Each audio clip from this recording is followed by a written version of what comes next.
everyone, I am Dr. Pali Mishra.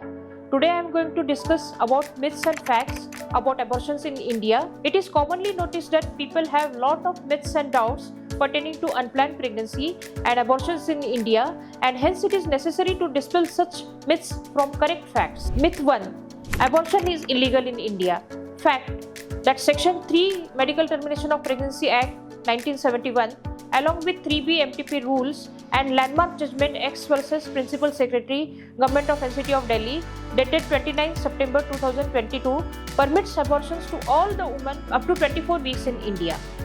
Myth 2. Partners or parents' consent required for abortion. Fact.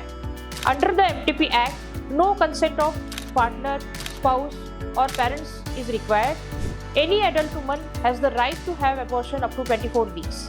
Myth 3. Abortion pills can be taken from local medical shops. Fact. Abortion pill can be taken only from the registered abortion hospital by qualified doctors. It's illegal and unsafe to take abortion pills from local shops. Myth 4. Home remedies are enough for termination of early pregnancy. Fact. Home remedies can be life-threatening and cause serious infections, future infertility, incomplete abortions, profuse bleeding, and pain may occur. Professional medical care is crucial.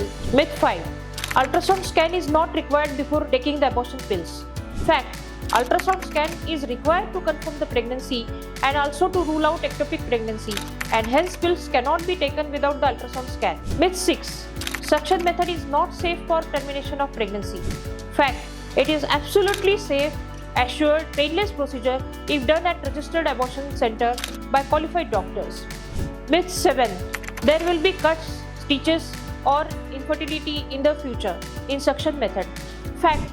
Suction procedure is completely safe without any cuts, stitches and no infertility in the future. So remove all these myths from your mind and feel free to contact us at Dr. Pali's Abortion Hospital.